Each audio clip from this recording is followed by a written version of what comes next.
Welcome to Cruise News, your daily update on everything happening at sea. Visit cruisenews.io to see today's stories and sign up for email alerts.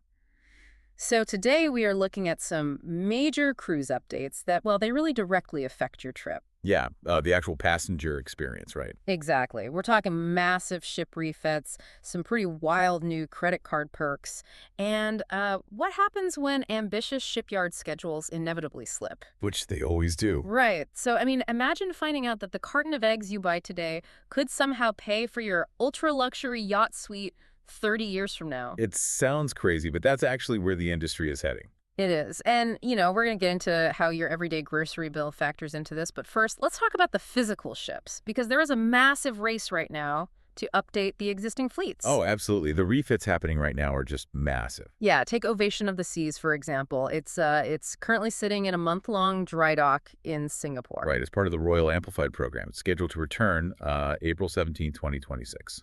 Yes, April 17. And the changes they're making are pretty intense. They are actually carving out 40 completely new staterooms. Wow, 40, just from existing space. Yeah. They're converting public and technical spaces all across decks 5 through 16. Plus, they're adding a new nightclub, dropping in a Starbucks, and bringing in that pesky parrot tropical-themed bar. Nice.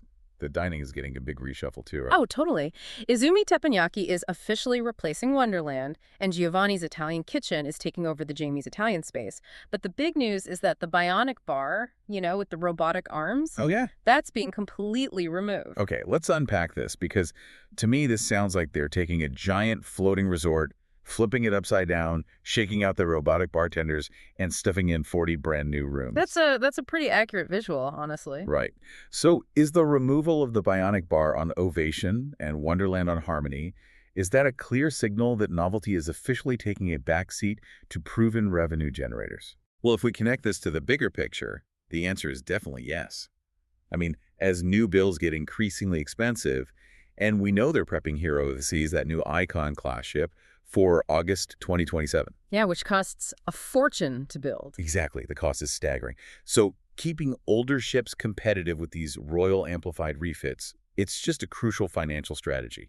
Adding 40 cabins to former public areas directly increases passenger capacity. And ticket revenue, right. Right. Without having to actually build a new hull, you just swap out a novelty space for high-revenue dining or extra beds. Makes total sense. And Ovation has a really lucrative schedule right after this refit. When it returns in April, it's doing a 14-night repositioning sailing to Yokohama. Oh, hitting Vietnam, China, Taiwan, Japan. Yeah. That's a great run. Yeah, and then immediately after, it does a 15-night voyage to Vancouver, arriving May 15th, 2026. Getting right into position for Alaska. Exactly. The Alaska summer season, they're running open-jaw itineraries between Vancouver and Seward. Which is always a premium market. Totally. They're visiting Sitka, Ketchikan, Icy Strait Point, Skagway, and doing the scenic cruising at Hubbard Glacier. It's a guaranteed revenue generator with those new cabins and venues.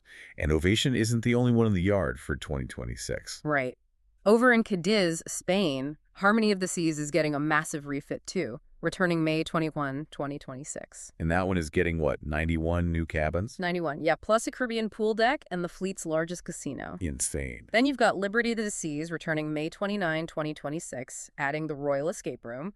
And Odyssey of the Seas is doing routine maintenance, returning April 16, 2026. It's a huge operational push. Yeah. But, fixing up the ships is really just half of their strategy to get your money. Oh, for sure. Which brings us to the loyalty ecosystem. Because Royal Caribbean Group and Bank of America just dropped these new tri-branded credit cards. For Royal One Visa cards. Yeah, the Royal One Visa Signature and the Royal One Plus Visa Signature. And they earn and redeem rewards across Royal Caribbean, Celebrity Cruises, and Silversea. That tri-branded aspect is huge. It really is. So let's look at the tiers. The base Royal One card has no annual fee.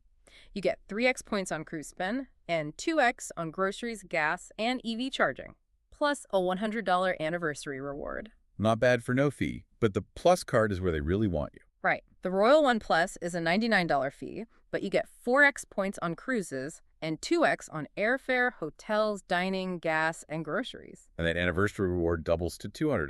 Yep. Plus, you get up to a $120 TSA PreCheck or global entry credit, Both cards have no foreign transaction fees, and they give you perks like priority boarding and luggage handling. Which all ties perfectly into the wider loyalty rollout they've been Oh, doing. definitely, like the status match program from May 2024. Exactly, and the points choice coming in October 2025. Plus, Silversea is updating their Venetian Society in July 2026 to add credit for land components and solo travel. So it's all connecting. But here's where it gets really interesting. They are heavily targeting millennials and Gen Z with this. Yeah, the demographics that love the newer ships, like Icon and Utopia. Right, but I have to push back a little. They say this makes upgrading your vacation seamless, but doesn't a tri-branded system just lock passengers into one corporate umbrella for life, making it way harder for you to ever justify trying a competitor? Well, what's fascinating here is, from the investment community's perspective, that's the whole point. Hmm. Unifying rewards across nearly 60 vessels turns your everyday habits, like charging your EV, Yeah. into a down payment on a luxury Silversea suite later in life. It's entirely about building long-term relationships and maintaining that program value in a really competitive market. It's crazy to think about. You charge your car today, and 20 years later, you're cruising Antarctica because of it. Exactly. They want to own your entire vacation life cycle. Wow. Okay, well, all of these ambitious upgrades and ecosystem perks sound incredible, but there is a harsh reality when things don't go according to plan. Yeah, these shipyards. Right. Yeah. When boutique lines try to squeeze in high-end upgrades with limited shipyard capacity, the traveler ends up paying the price, which is exactly what just happened with Windstar. Oh, the windsurf cancellation. That's a tough one. Really tough. They canceled the December 5, 2026 transatlantic crossing from Lisbon to St. Martin. And that was a 14-night sailing, right? Yeah, 14 nights with 12 straight sea days and just one port call in St. John's, Antigua. People book those specific crossings years in advance just for the sea days. Exactly. But the windsurf, which was built back in 1990, it needs an extended dry dock. Because of that Setting Sails initiative, Phase 2. Right. The refit scope was expanded, and the line basically said they couldn't meet service standards for the sailing, and they didn't even give a revised completion date. Which tells you just how backed up the shipyard work is. Yeah, totally. So for compensation, they are transferring passengers to alternate November crossings on the Windstar or Star Legend. Oh, okay. That's not too bad. Yeah, with fare protection, and they're honoring any promotional amenities. Plus, they're giving a $200 non-refundable shipboard credit and a 25% Goodwill Future Cruise credit. Or you can just take a full refund, I assume. Yep, full refund is an option. And it's interesting because the Windstar is currently getting its own work done in Cadiz, Spain. Right, redesigning the amphora and veranda restaurants for that yacht-inspired ambiance. And that one is set to return April 7th, 2026 for the Med and Greek Islands.